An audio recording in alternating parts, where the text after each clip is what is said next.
भगवान की कथा भक्त सुनना चाहते हैं और भक्त की कथा भगवान सुनना चाहते हैं। इसलिए भाई अभी तक हम लोग भक्त लोग भगवान की कथा सुन रहे थे, अब भगवान एक भक्त की कथा सुन रहे हैं। आपने पहले भी सुनी है, मैं याद दिला दूं, फिर याद आ जाएगी जब सुनेंगे तो।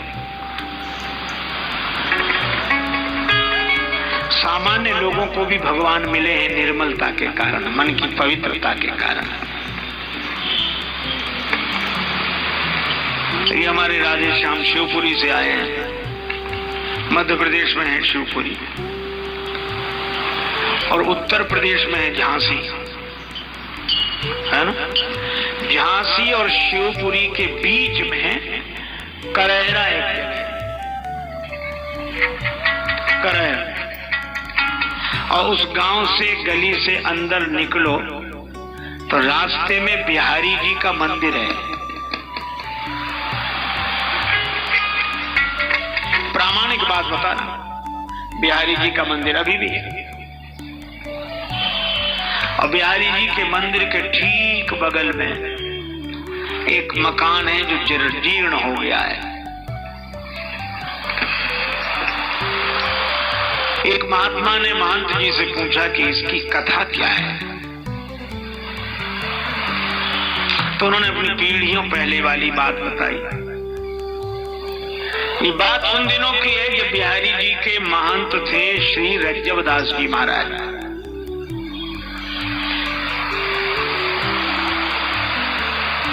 और जो ये मकान टूटा फूटा पड़ा है, यहाँ एक दुकान होती थी, यहाँ रहती थी एक गहोई वैश्य की, गहोई वैश्य जाति की महिला, अकेली थी, परिवार में कोई नहीं बचा था। लेकिन वो पुरानी आदत, पकौड़ियां बनावे, तले बेचे। लोग कहते थे क्या करना, पर मकान भी, रुपया भी और रोज व्यापार भी। एक दिन उसने रात्रि को सपना देखा, सपने में देखा कि मैं मर चुकी हूं, मेरी सारी संपत्ति लोग लूट लूट के ले जा रहे हैं। उसको लगा सवेरे जागने पर कि कहीं ऐसा ही ना हो, क्योंकि मेरा कोई है ही नहीं, अब मेरे बाद भी कोई नहीं, तो लोग लूट रहे हैं, ये तो ठीक नहीं। तो उसने गहोई वैश्य के लोगों से सलाह करके अपनी पूरी की पूरी संपत्ति श्री बिहारी जी के नाम कर दी और दुकानदारी छोड़ दी, भगवान के मंदिर में रहने लगी। श्री कृष्ण गोविंद हरे मुरारे। जो हाथ बेसन में सने रहते थे वो ताली बजाते, जो आंखें ग्राहकों की प्रतीक्षा करती हुई आंखें भगवान श्री कृष्ण को देखती, बिहारी जी को देखती, जिंदगी बदल गई। महंत जी मितव्ययी ही थे, वैसे ही बहुत हाथ बंद करके रखे। एक दिन देखा तो दूध पी रही थी वो, शाम को महंत जी ने दूध दिया गिलास में, तो वो दूध पी रही थी, वो कुटकुटाए। महंत जी बोले तू कुटकुटाती क्या है ये दूध में? बोले महाराज आप इसमें मेवा ज्यादा डाल देते हो। महंत ने सोचा हम और मेवा डाल, हम चीनी डाल देते यही बहुत है, मेवा। माथा ठनका। दूसरे दिन देखा वो दोपहर को दाल परोसी गई तो दाल में घी तैरता दिखाई दे। महात्मा बोले ये कहां से आया? महाराज आप ही तो लाते हो दाल में घी। उनको लगा थाली में घी हो पहले से होना, हम तो डालते ही नहीं। अब महाराज घी बढ़ता जाए दाल में, रोज मेवा बढ़ते चले जाए। एक दिन पुजारी महंत जी जब आरती करे तो उन्होंने देखा कि भगवान बिहारी जी के जो बागा उन्होंने पहना उसकी बाह पर आगे घी लगा है। सोचा आरती वगैरह से लग गया होगा, धोकर दूसरा वस्त्र बदल दिया। लेकिन दूसरे दिन देखा भगवान के दोनों कर कमल घी में सने। अरे इनके हाथ में घी कैसे लगा, अब समझ गए। उस देवी को सब भक्तिन बोलते थे, मंदिर में रह रही थी। महात्मा ने कहा ये भक्तिन को यही देते हैं घी भर भर के।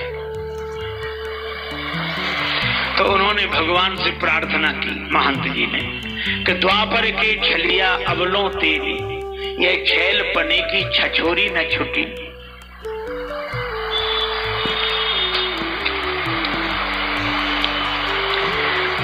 काऊ को काम बने बिगड़े ब्रिजराज, तेरी बरजोरी न छुटी। और ग्वाल सिंहासन पे पूजके भाई, और ठाकुर हूं पे ठगोरी न छुटी। आज यही बिनमो कर जोर ब्रजराज, तेरी ये चोरी न छुटी।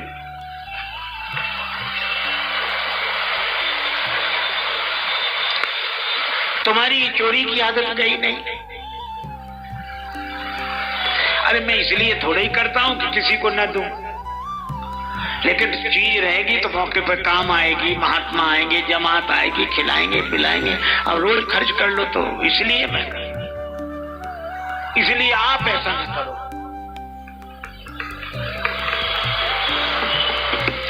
आप भक्ति का पक्ष मत लो।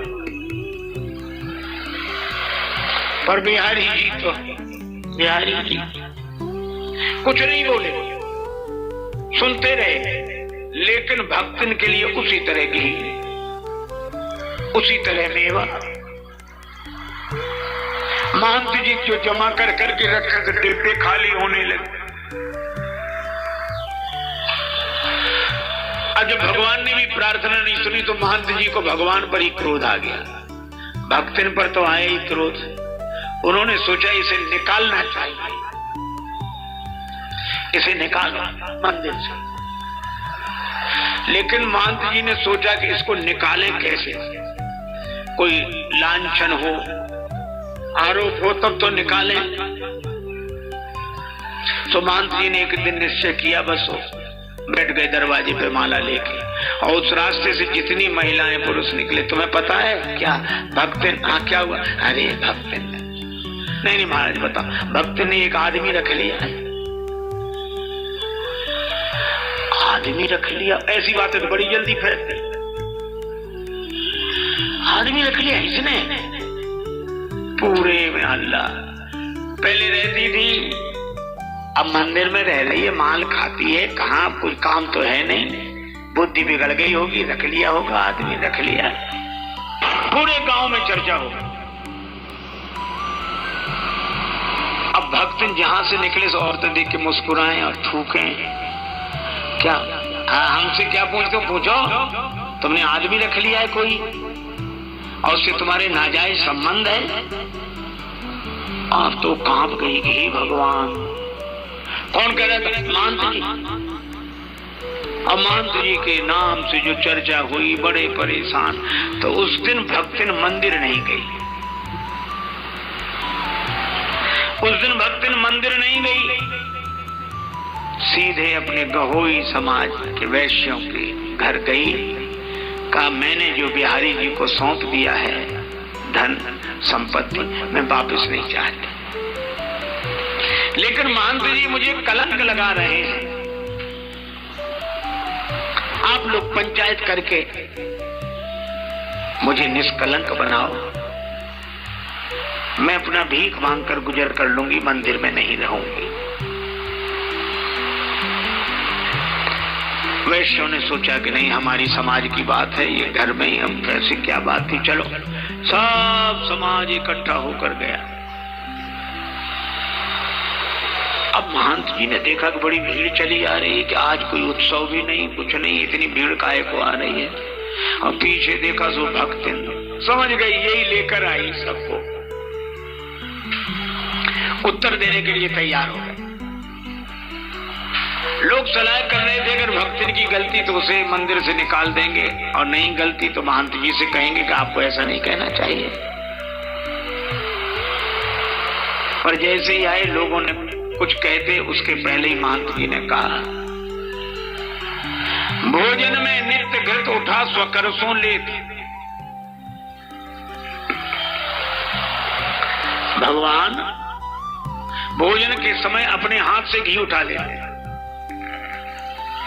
भोजन में नित्य घृत उठा स्वकरसों लेत और भर भर देत या भगतन की थारी जू। लोग समझे नहीं। मंदिर में मेवा के पात्र सब रीते पड़े, कैसे रहेगी बात बीते पे हमारी जू।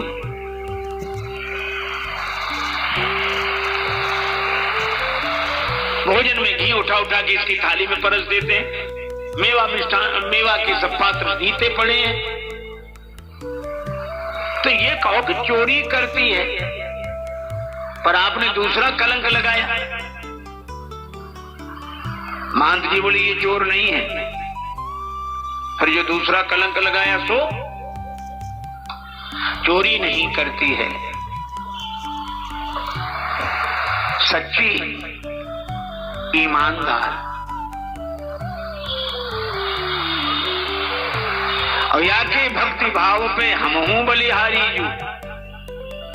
फिर आपने जो कलंक लगाया कि उसने कोई आदमी रख लिया, कोई पति रख लिया, अवैध संबंध सो महंत जी बोले कैसे प्रतीत अब विनीत जो करावे हम, पति हैं बनाए या भक्तिन ने बिहारी जो। इसने बिहारी जी को अपने बस में कर लिया, वही इसके पीछे पीछे लगे फिरते। तो हम क्या गलत कह रहे हैं? बिहारी जी हमारी सुनते नहीं, उन्हीं से पूछो। उन्होंने तो जिंदगी भर गोपियां तारी हैं, सो इस गोपी को का सहयोग करने लगे। लोग आए थे, भक्त न देव निकाल, पर ठगे गए यही ठौर पे भयो और ही हाल। सबके आंखों में आंसू थे। उन्होंने कहा कि बाबा आप भक्ति की चिंता आप न करें। हमारे इतने परिवार हैं, ये जिस परिवार में पहुंच जाएगी वहां के लोग इसे भोजन करा के अपने को धन्य मानेंगे। जिसका भगवान से नाता हो, ये झूठा कलंक ही सही। नारो सजनी अनमनी भरो न नीर ससंक, और बड़े भाग नंदलाल संग झूठो ही लगत कलंक। ठीक है महाराज प्रणाम। भक्तन बोली अब मैं नहीं जाऊंगी, यहीं हूं। दोपहर को भोजन के लिए महंत जी आए लेकर, मना कर दिया मेरा स्वास्थ्य ठीक नहीं भोजन। हाँ काहे को करेगी हमारा भोजन, कल से तो तेरा सेठों के यहाँ बड़ों बड़े सेठों के यहाँ निमंत्रण है। शाम को दूध लेकर आए, नहीं पिया।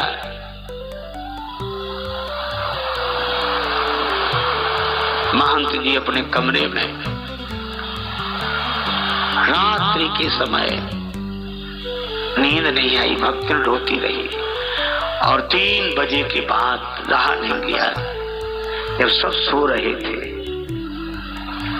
भगवान के मंदिर के सामने ड्योढ़ी पर सिर रखकर आंसू बहाकर उसने कहा,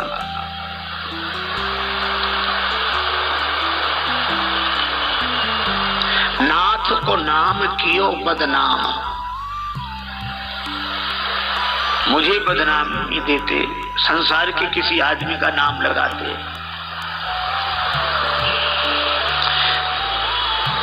नाथ को नाम कियो बदनाम, विरागिन सोन विवाद बढ़ा। और आपके हाथ से पाए प्रसाद, कहा अब और के हाथ से पाऊं। आपके हाथ से प्रसाद मिला, अब क्या किसी के हाथ से पाना।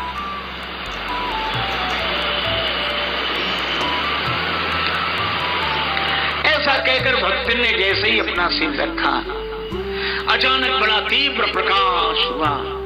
गड़गड़ाहट के साथ मंदिर के पट खुल गए। सभी लोग जागे, क्या हुआ क्या हुआ। महंत जी भी रोते रोते सब लोग,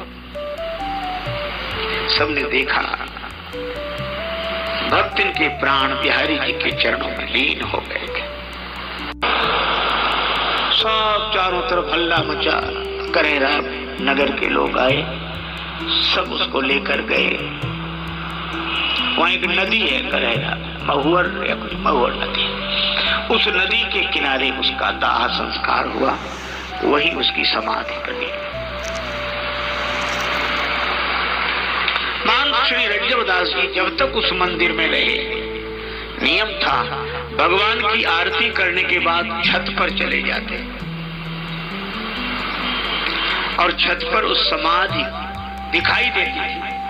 छत पर से उस समाधि की आरती उतारते थे। आज भी वो करेरा गांव है, आज भी बिहारी जी का मंदिर है, बगल में वो खंडहर है। लेकिन भगवान की लीला ऐसे ही भक्तों के साथ होती है। निर्मल मन जन सो मोहि पावा। वह और कुछ नहीं, साधु नहीं बनी, स्वामी जी नहीं बनी, महात्मा नहीं बनी, वह तो राम जी की बनी, बिहारी जी की बनी।